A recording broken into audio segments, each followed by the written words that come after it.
Hey everybody, this is George. Welcome back. All right, so here we go. It's April 1st. I was going to start off with a joke, but everybody said I shouldn't do it. So anyway, a shout out to one of my dear friends, Justin, who was born on April Fool's Day. He's been tormenting his parents ever since. And of course, he's half a century old today. So happy 50th birthday, Justin. Anyway, so with that, let's get on with the show. So what the heck, man? We're down to 1.4 months of inventory. And you might be saying, what does that mean? Well, that's very simple.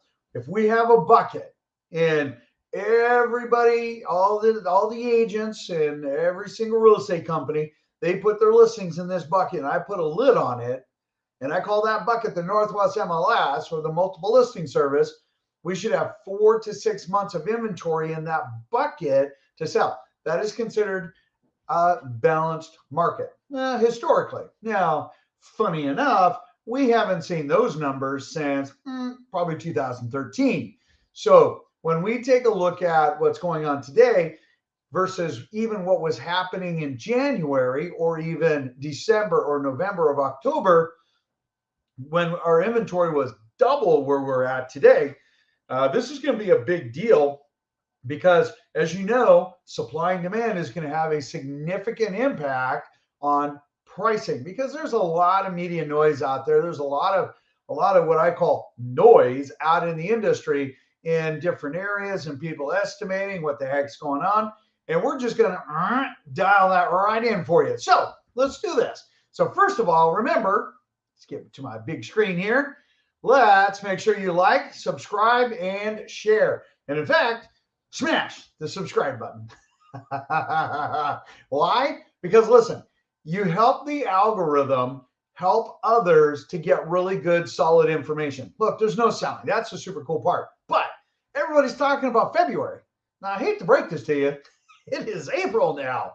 So you want real-time information. You don't need what happened in February. We already talked about that in February. This is real time. So make sure that you like, subscribe, and share so that other people can get this information. Share it with people that you like, okay? This way they can make a really good business decision. And that's all this is about. And remember to keep asking those questions because we will address them. And normally we get to you in about 30 minutes.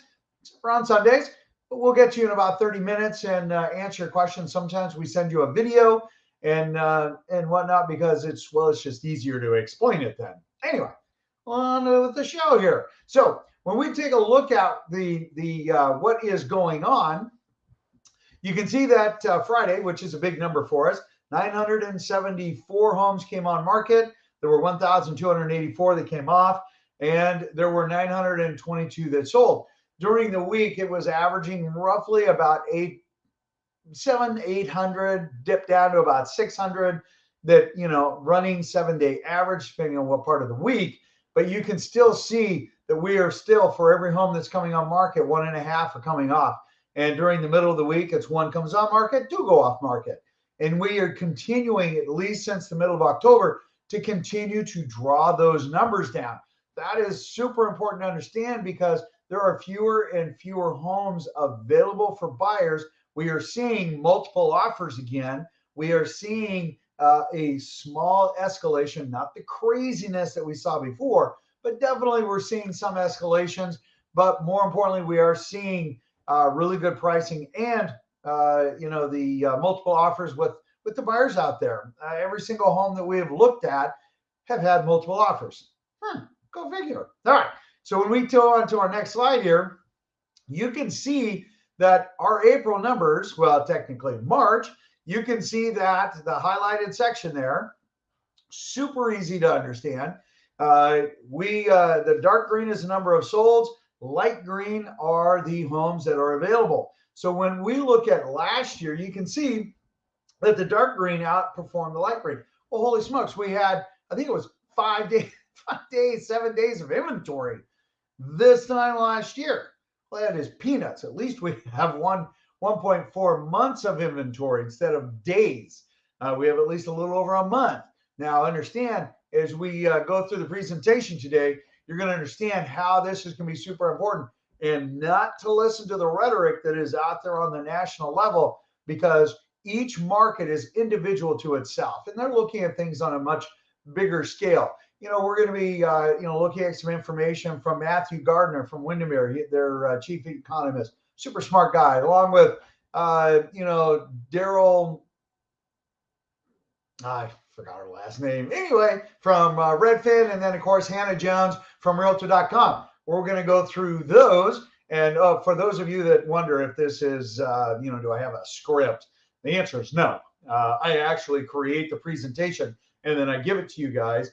And I guess that's on one side. I guess I know my stuff. On the other side, there's no script for me to fall back on. So if I forget a name, well, then I have actually forgotten it. Anyway, but it'll come to me later. So moving on. So let's take a look at this. So get a load of this. Anyway, so month over month, when we take a look at February to March, and we have our solid numbers here, you can see that everything as far as pended, sold, our active inventory, our new listings coming back on, are all in the very positive. And that is completely normal as we continue to head into the spring market, in which our spring market is, and we can feel that distinct difference. Now, all right, let's be super clear here, guys. Super, super clear. Sellers, listen, just because we have a limited inventory, just because we're seeing, that buyer demand coming out, and we're seeing the escalations and multiple offers coming into play, that does not mean you can crank up the price. I hate to break this to you. That is a bad idea.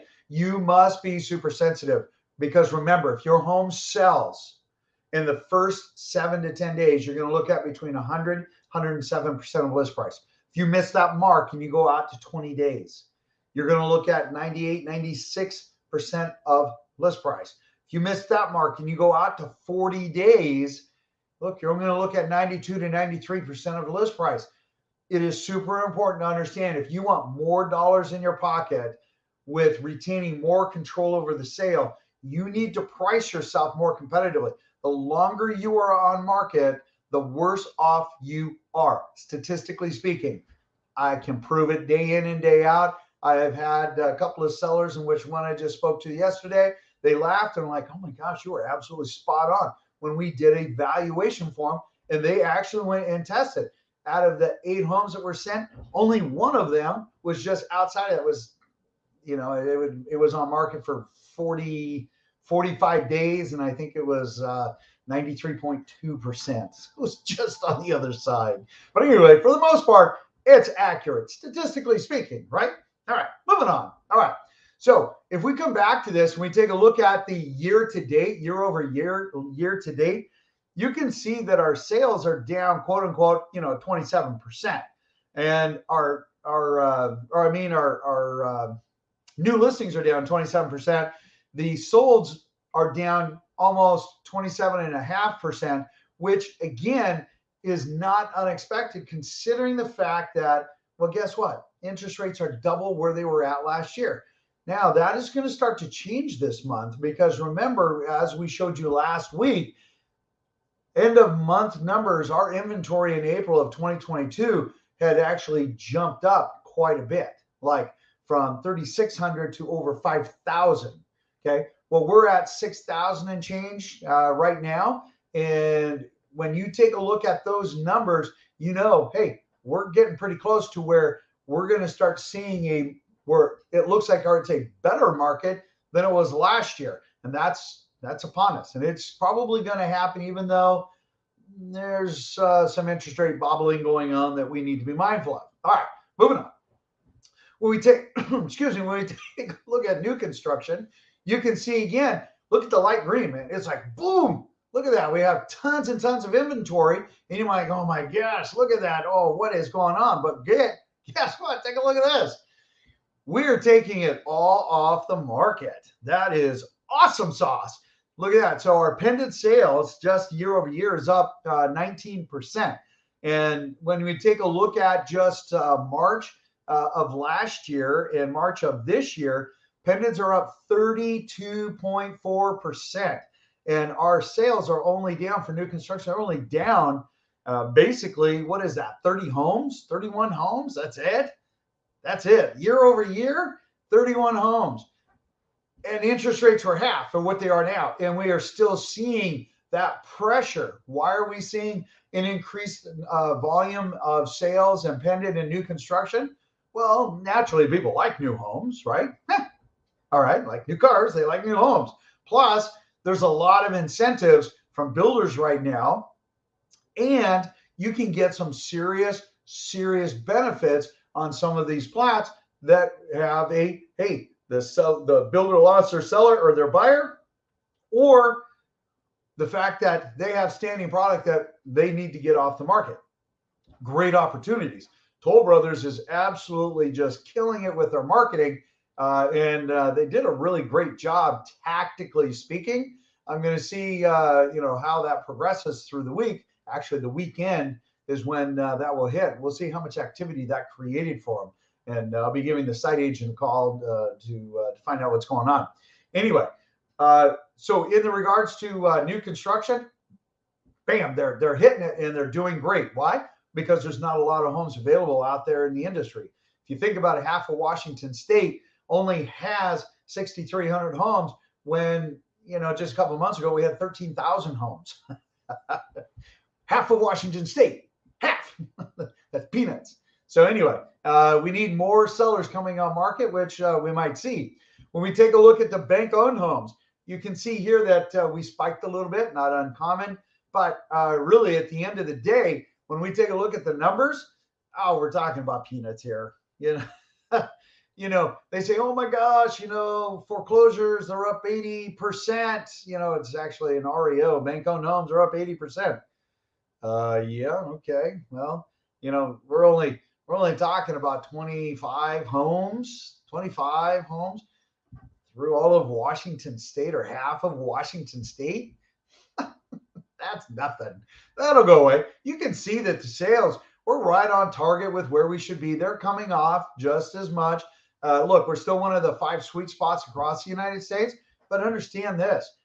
Even lenders, there are some lenders out there that are pushing price because they think that they might be able to get it. Maybe. The reality is that most of the foreclosures that we see out there, they're clunkers. I mean, really, you look at the one out in Marysville, it's almost comical. It's just a scrape. It's a better of a scrape. It's cheaper to scrape it than it is to build it or rehab it. Just saying. All right, let's get on to the next slide here. Look at this. So when we talk, and let me blow this slide up for you. All right, when we talk about average days on market versus also the sales price compared to the original list price. So we were at last year about 108%, not uncommon because again, we had such super limited inventory. We had tons of escalations going on. And then as interest rates, started to increase, that number started to go down. And as you can see, we were dipping down in the 94%, meaning if I listed my house at $100,000,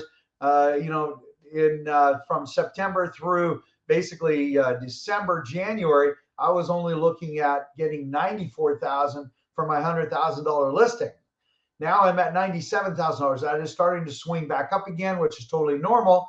And even though market times went up starting in, basically July of last year, that number has actually started to dip back down for our spring market again as we're seeing more activity. Completely expected and is a normal seasonal cycle. Just like interest rates, we're still seeing a normal seasonal cycle. And we'll delve into that one a little bit more.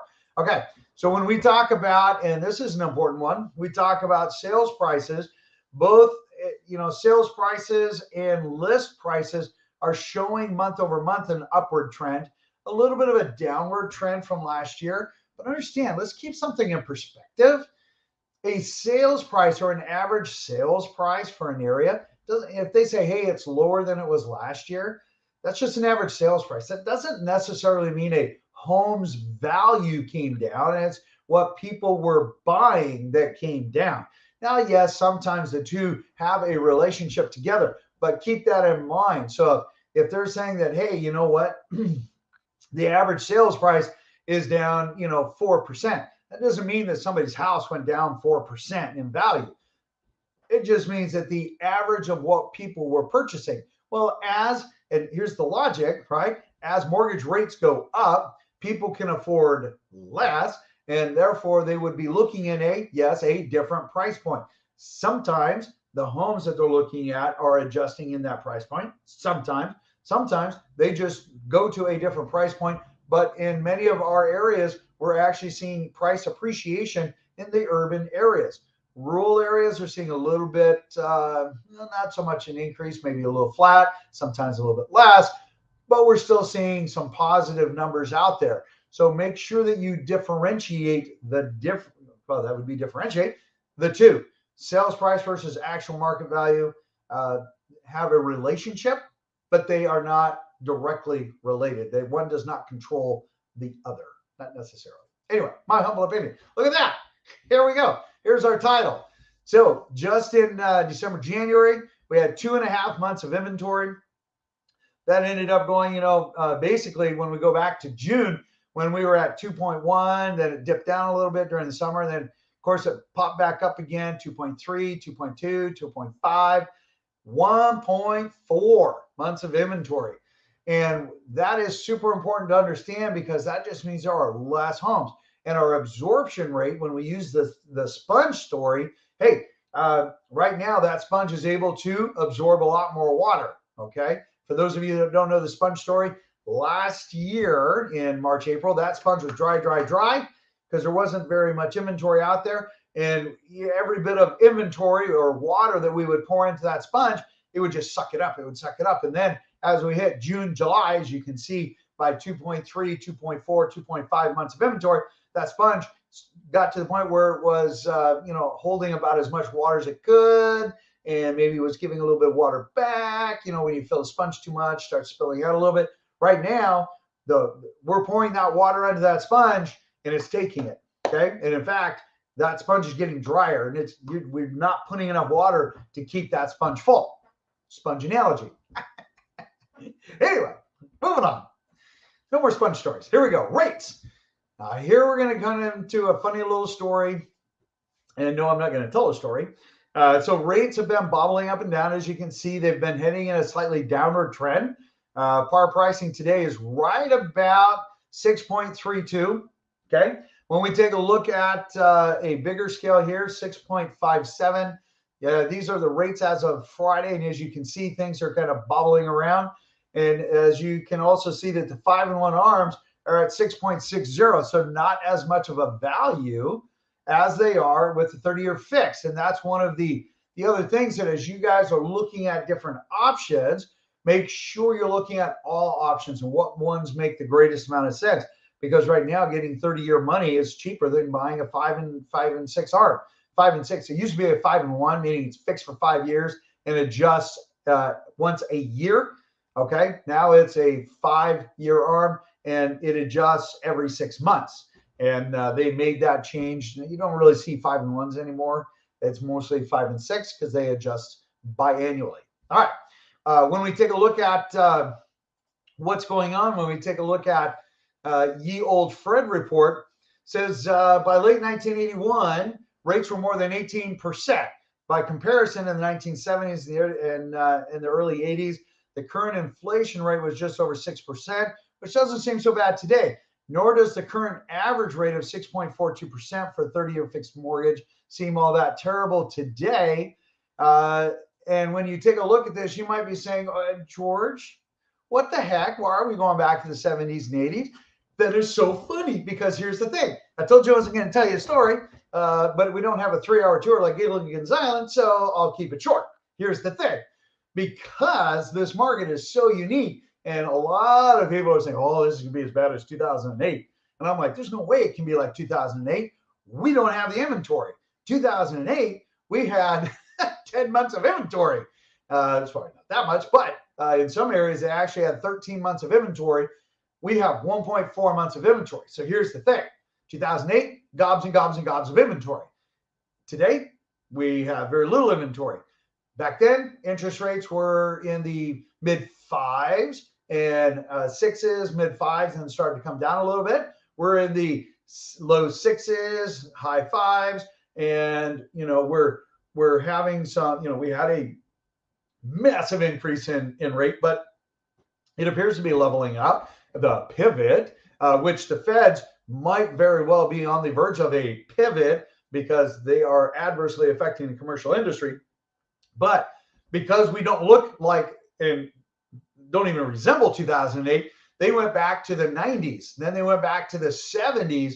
And even in the 70s, they had more inventory and rates were crazy high. In the 90s, we had modest rates right about where we're at, more inventory. But, we just don't seem to fit into those. And so they've been going back further and further to find out what market is most similar to us. And we're in a very unique market. And it's a little bit crazy. Inflation's been upward trend, mortgage rates upward trend, but our inventory is historically low. And so they've been trying to, go back and forth to get, hey, what is a better metric? What is a better way of looking at this? And so when we look at this, they say, hey, a slow spring with some potential for hope. And Hannah Jones with Realtor.com, she said the selling season is likely to be a lot less active. All right. She says continued declines, continue with a little bit of softening. Sellers grapple with high rates and buyers who have less purchasing power. All right, that's fine. When we take a look at, but that doesn't mean that the spring is going to be a total bust.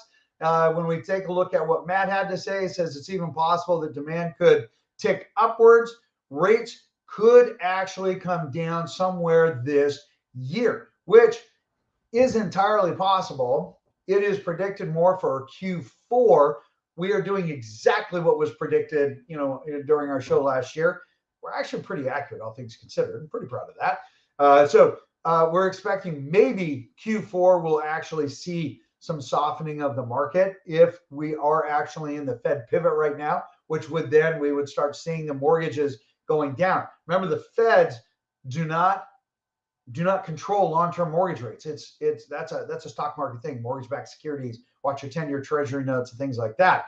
Feds control car loans, home equity line of credits, or a HELOC, what lenders lend to each other on a daily basis, credit card rates, things like that. That's what they control. That's why commercial banks are having a little bit of a struggle because they went from basically 0 to 5% on cost of funds. And of course, that gets translated out to their customers. Customers are having time, making that. And that's why commercial lending has a little bit of a hiccup, right? All right. Along with a few other things. All right. So as we move forward and we take a look at what these guys are doing and why they're comparing that to past markets is because our market is very unique in what we are doing.